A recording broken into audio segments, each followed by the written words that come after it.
Hello everyone. इस video में हम डिस्कस करने वाले हैं टाइप्स और method of distribution of channel. वितरण वाहिका कितने प्रकार का होता है।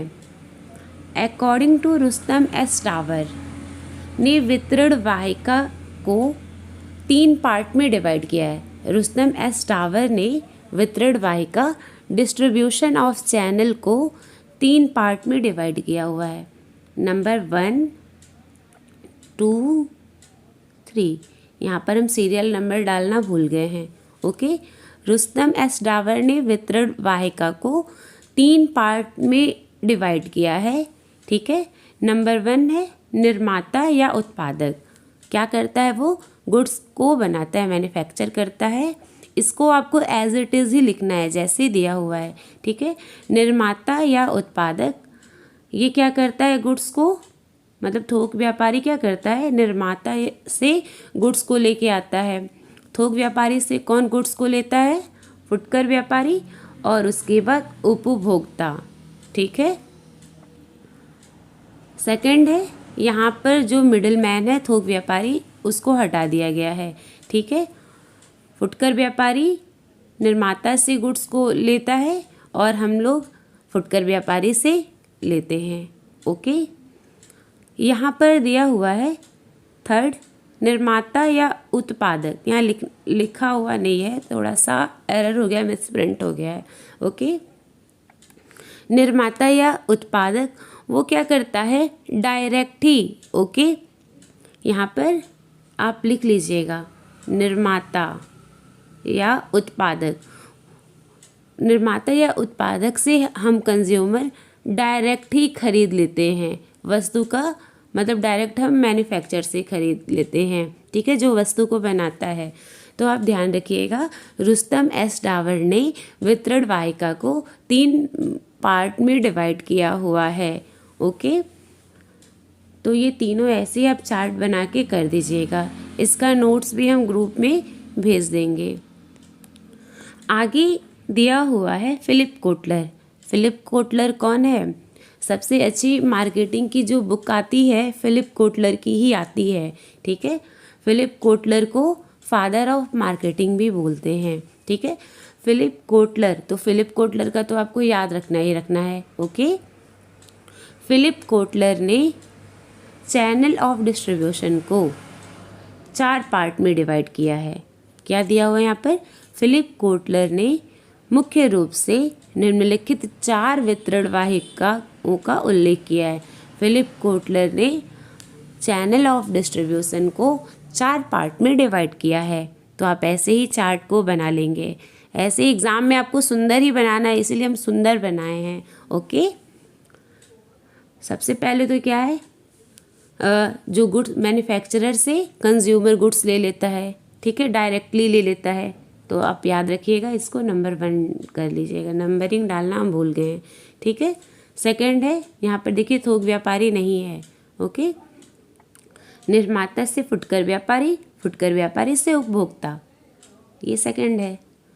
थर्ड यहाँ पर है निर्माता, निर्माता से थोक व्यापारी, थोक व्यापारी से फुटकर व्यापारी, फुटकर व्यापारी से उपभोक्ता।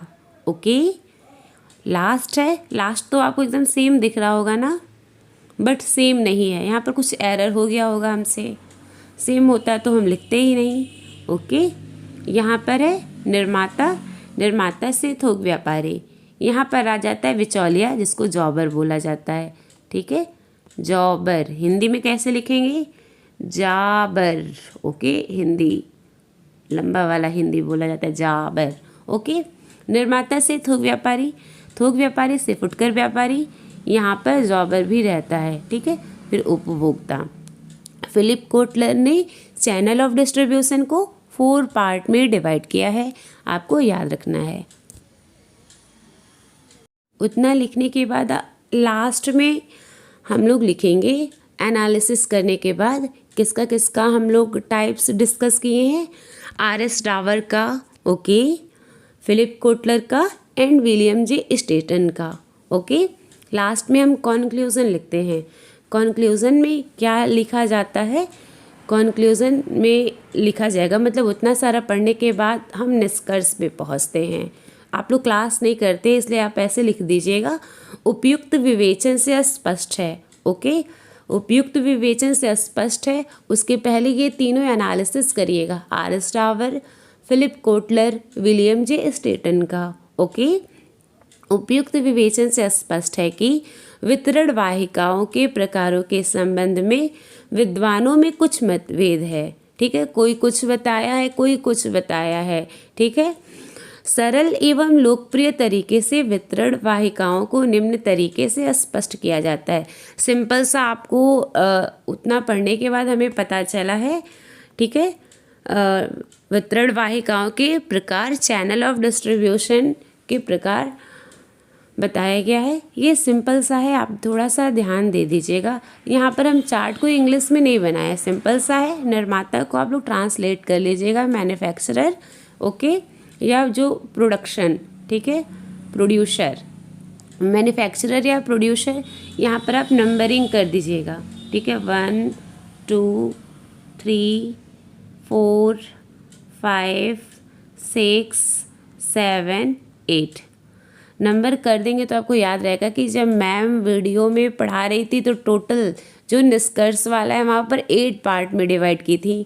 ओके, तो फर्स्ट है सीधे ग्राहक ले लेता है, जो गुड्स प्रोड्यूस करता है उससे कौन ले लेता है, ग्राहक डायरेक्टली ले लेता है। ओके, एग्जाम्पल किस तरह के बिजनेस में, एग्जाम्पल आप कमेंट करके देखिएगा, सॉरी बता दीजिएगा।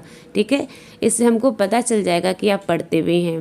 ओके, उसके बाद है निर्माता से फुटकर व्यापारी, फुटकर व्यापारी से ग्राहक।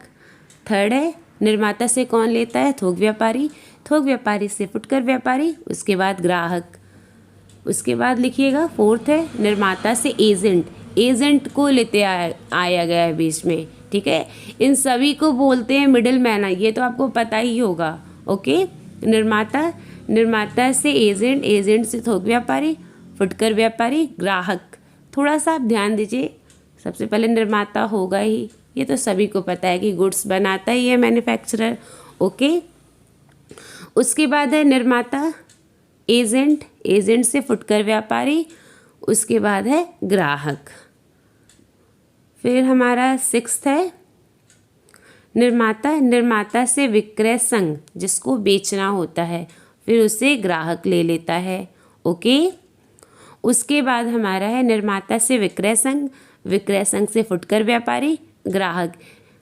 और लास्ट है हमारा 8 वाला नंबर है निर्माता, निर्माता से कौन लेता है, एजेंट, एजेंट क्या करता है, ग्राहक तक पहुंचाता है, पहुंचाता नहीं है, ग्राहक जाता है एजेंट के यहाँ, वहाँ से गुड्स को लेता है। ठीक है, तो ये हमारा निष्कर्ष है। उतना पढ़ने के बाद हमें पता चला है वितरण वाहिकाओं के प्रकार। तो आप इसको हेडिंग डाल के भी लिख सकते हैं। कैसे हेडिंग डालेंगे, मैन्युफैक्चरर टू कस्टमर। ओके, उसके बाद डिस्क्राइब कर दीजिएगा। उसके बाद सेकंड हेडिंग डालिएगा manufacturer to retailer, retailer to consumer. तो इसको डिस्क्राइब कर दीजिएगा, लॉन्ग आंसर में आता है ना। ठीक है, तो लॉन्ग आंसर टाइप ही लिखिएगा, इसको थोड़ा सा डिस्क्राइब, ऐसे आप पॉइंट डाल के नहीं लिखिएगा, ये चार्ट बना दीजिएगा। फिर लास्ट में क्या करिएगा, इसको हेडिंग डाल के डिस्क्राइब कर दीजिएगा। Okay, thank you.